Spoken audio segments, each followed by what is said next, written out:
নমস্কার বন্ধুরা, নবদিগন্ত চ্যানেলের পক্ষ থেকে আপনাদের সকলকে জানাই স্বাগতম। তো বন্ধুরা, এই মুহূর্তে আমি আজকে সকালে সকলকে গুড মর্নিং জানিয়ে আবার একটি নতুন আপডেট আপনাদেরকে শেয়ার করতে চলেছি। তো এখন আমি আপনাদেরকে যে আপডেটটি শেয়ার করতে চলেছি সেটি হচ্ছে 2022 ডিএলএডের যে মামলার কারণে 9533-এর প্যানেল আটকে ছিল, সেই 2022 ডিএলএডের ইন্টারভিউ কবে নিতে চলেছে পর্ষদ থেকে একটি আপডেট উঠে এসেছে। তো এই ভিডিওর মাধ্যমে আমি আপনাদেরকে আলোচনা করব যে 2022 ডিএলএডের ইন্টারভিউ কবে নাগাদ শুরু হতে চলেছে। তো এই ভিডিওর মাধ্যমে আপনারা সম্পূর্ণ ইনফরমেশনটি পেয়ে যাবেন, তাই আপনারা স্কিপ না করে পুরো ভিডিওটি দেখতে থাকুন। এবং তার আগে বলে রাখি, যারা প্রথমবার আমার চ্যানেলে এসেছেন আপনারা অবশ্যই আমার চ্যানেলটিকে সাবস্ক্রাইব করে অল নোটিফিকেশান অন করে রাখবেন, কারণ এই ধরনের আপডেট আপনারা কিন্তু একমাত্র নবদিগন্ত চ্যানেল থেকেই পেয়ে যাবেন সবার আগে, সবার প্রথমে। তো চলুন বন্ধুরা, আমরা এবার আজকের এই আপডেটটি প্রথম থেকে শেষ পর্যন্ত বিস্তারিত দেখে নিই। তো বন্ধুরা, প্রথমেই বলি, যারা 2022 ডিএলএড মামলার অন্তর্ভুক্ত রয়েছেন বা যারা 2022 ডিএলএড ক্যান্ডিডেট রয়েছেন, যারা অলরেডি 2014 সালে বা 17 সালে পাস করেছিলেন, তো আপনাদের ক্ষেত্রে আমি একটা কথাই বলবো যে যারা টেট পাস ক্যান্ডিডেট ইন্টারভিউ দেওয়ার জন্য বর্তমানে উদ্বিগ্ন হয়ে আছেন, আপনারা কিন্তু ভীষণ টেনশনের মধ্যে আছেন।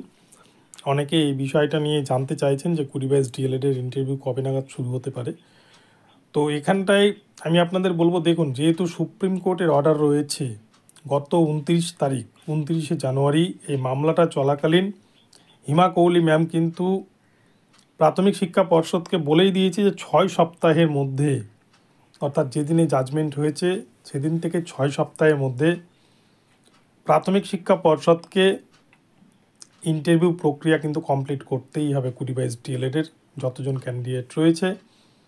এবং প্রাথমিক শিক্ষা পর্ষদ সেই জন্য কিন্তু একটা সিটও তুলে রেখেছে 2022 ডিএলএডদের জন্য। তো এখন প্রশ্ন হচ্ছে যে 2022 ডিএলএডের ইন্টারভিউটা কবে হবে। তো দেখুন, প্রাথমিক শিক্ষা পর্ষদ এই মুহূর্তে কিন্তু প্রাথমিকের যে 9533-এর প্যানেল, সেই প্যানেল নিয়ে ভীষণ ব্যস্ত রয়েছে। জেলাভিত্তিক কাউন্সিলিং শেষ হয়েছে, কিন্তু এখনও পর্যন্ত স্টেট ওয়াইজ বা সেন্ট্রালাইজ যে কাউন্সিলিং, সেই কাউন্সিলিং প্রক্রিয়া কিন্তু এখনও শুরু করতে পারেনি প্রাইমারি বোর্ড, যেটা শুরু হতে চলেছে আগামী 21শে ফেব্রুয়ারি 2024 তারিখ থেকে 24শে ফেব্রুয়ারি 2024 তারিখ পর্যন্ত সেই কাউন্সিলিং প্রক্রিয়া চলবে পর্ষদের নিজস্ব এপিসি ভবনে।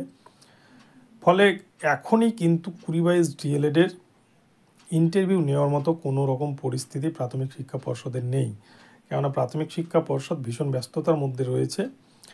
তবে আপনারা যদি সুপ্রিম কোর্টের জাজমেন্টের অর্ডার কপিটা দেখে থাকেন, সেখানটায় কিন্তু আপনারা দেখে থাকবেন যে প্রথম যে হিমা কৌলি ম্যামের যে 4টা পেজ যে অর্ডার কপিটা বেরিয়েছিল 31শে জানুয়ারি, সেই 31 তারিখে কিন্তু ওখানটায় যে সাবমিশন বা যে হলফনামা ছিল পর্ষদের, তার ভিত্তিতে যে রায় এসছে, সেখানে হিমা কৌলি ম্যাম লিখেই দিয়েছে যে 6 সপ্তাহের মধ্যে প্রাথমিক শিক্ষা পর্ষদকে ইন্টারভিউ নিয়ে কিন্তু সেই হলফনামা জমা দিতে হবে সুপ্রিম কোর্টে। এবং এই মামলার ফাইনাল জাজমেন্ট কিন্তু 22শে মার্চ 2024 তারিখে।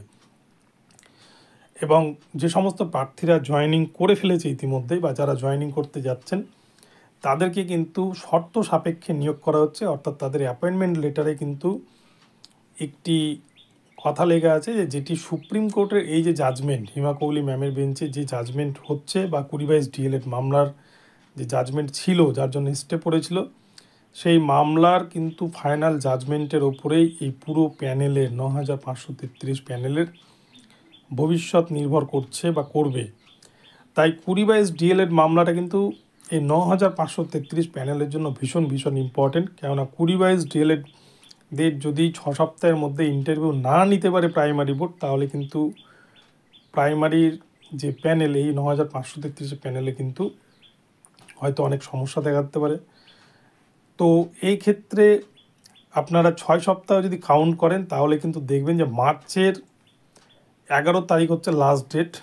মার্চ মাসের 11 তারিখের মধ্যেই কিন্তু প্রাথমিক শিক্ষা পর্ষদকে শুধু ইন্টারভিউ নেওয়া নয়, ইন্টারভিউ নিয়ে কিন্তু সেই রিপোর্ট 2022 ডিএলএডের মেরিট লিস্ট তৈরি করে, যতজন ইন্টারভিউ দেবে সবার মেরিট লিস্ট তৈরি করে কিন্তু সেটা সুপ্রিম কোর্টে হলফনামা আকারে জমা করতে হবে এবং তারপরেই কিন্তু এই মামলার ভবিষ্যৎ নির্ভর করবে, বা এই পুরো প্যানেলের ৯,৫৩৩ প্যানেলের ভবিষ্যৎ নির্ভর করবে।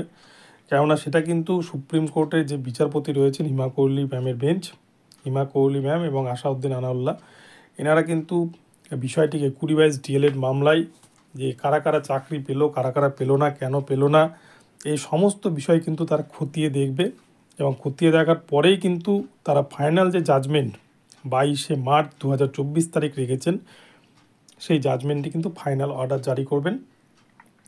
যদি 20/22 ডিএলএড মামলার কোনো সমস্যা না থাকে বা যতজন পিটিশনার রয়েছে হয়তো সবাই যদি এই মামলায় চাকরি পেয়ে যায়, তাহলে হয়তো নতুন করে আর কোনো সমস্যা তৈরি হবে না। কিন্তু যদি প্রাইমারি বোর্ড এখানে আবার কোনো চালাকি করার চেষ্টা করে, তাহলে কিন্তু এই পুরো প্যানেলটাই সম্পূর্ণ স্টে হয়ে যেতে পারে এবং যাদেরকে শর্ত সাপেক্ষে নিয়োগ দেওয়া হয়েছে তাদের কিন্তু চাকরিটাও বাতিল হয়ে যেতে পারে, যেহেতু এটা সুপ্রিম কোর্টে এখনও কিন্তু বিচারাধীন অবস্থায় রয়েছে। আর একটা বিষয় আপনাদের বলি যে অনেকে বলছেন যে সুপ্রিম কোর্টের যে অর্ডার কপি রয়েছে 6 সপ্তাহের মধ্যে ইন্টারভিউ নেওয়ার, প্রাইমারি বোর্ড এই 6 সপ্তাহের মধ্যে ইন্টারভিউ নিতে পারবে না, আপনারা অনেকেই বলছেন, কমেন্ট করছেন। তো দেখুন বন্ধুরা, প্রাইমারি বোর্ডের কিন্তু মাথায় আছে প্রাইমারির যিনি চেয়ারম্যান গৌতম পাল বাবু রয়েছেন, উনি পূর্বের যে সমস্ত নিয়োগ দুর্নীতি হয়েছিল 2014 যে দুটো নিয়োগ হয়েছিল 16,500 এবং 42,949, সেখানে যে বারংবার প্রশ্ন উঠেছে, বারংবার যে অস্বস্তিতে পড়তে হয়েছে প্রাথমিক শিক্ষা পর্ষদকে, এমনকি পর্ষদের চেয়ারম্যান গৌতম পালকেও কিন্তু 42,949 প্যানেলের ওএমআর দুর্নীতি নিয়ে একাধিকবার সিবিআইয়ের মুখোমুখি হতে হয়েছে। ফলে আমি আপনাদের গ্যারান্টি দিয়ে বলছি যে প্রাইমারি বোর্ড এই মুহূর্তে কিন্তু কোনো রকম চালাকি করার চেষ্টা করবে না এবং সুপ্রিম কোর্টের অর্ডার কপিকে বিগড়ানোর চেষ্টা করবে না বা আদালত অবমাননার বিষয়টা যাবেই না। তারা কিন্তু নির্ধারিত যে সময়, সেই সময়ের আগেই সমস্ত কিছু সুপ্রিম কোর্টে হলফনামা আকারে পেশ করে দেবে এবং 20/22 ডিএলএডের কোনো ক্যান্ডিডেটেরই যাতে কোনো অভিযোগ না থাকে সেই ব্যবস্থায় কিন্তু প্রাইমারি বোর্ড করবে। কেননা প্রাইমারি বোর্ডের কাছে কিন্তু এটা একটা বড় চ্যালেঞ্জ 9,533 প্যানেলকে স্বচ্ছভাবে নিয়োগ করা এবং এই প্যানেলটাকে বাঁচানো। তো সেই ক্ষেত্রে কিন্তু আমি বলবো 20/22 ডিএলএডের যারা রয়েছেন আপনারা নিশ্চিন্তে থাকুন।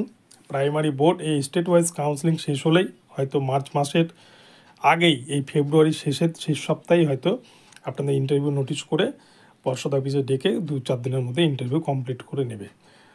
তো এক্স্যাক্টলি ডেট এখনও জানা যায়নি, তবে আমার ধারণা মার্চের প্রথম সপ্তাহ, অর্থাৎ মার্চের হয়তো 1 তারিখ থেকেও শুরু হতে পারে এবং তারপরে হয়তো সমস্ত কিছু তারা সুপ্রিম কোর্টে জমা করে দেবে। তাই চিন্তার কিছু নেই, এটা পর্ষদের উপরেই ছেড়ে দিন। তো এখন এই অবধি রইল আপডেটটি। আপনাদের কেমন লাগলো আপডেটটি অবশ্যই কমেন্ট বক্সে জানাবেন এবং ভিডিওটি ভালো লাগলে আমার ভিডিওতে লাইক শেয়ার কমেন্ট করে দেবেন এবং চ্যানেলটিকে অবশ্যই সাবস্ক্রাইব করে দেবেন। আর প্রতিনিয়ত আমার চ্যানেলে নজর রাখতে থাকুন নতুন নতুন আপডেট পাওয়ার জন্য। ধন্যবাদ। পরবর্তী ভিডিও নিয়ে আবারও আসছি। সকলে ভালো থাকবেন। নমস্কার।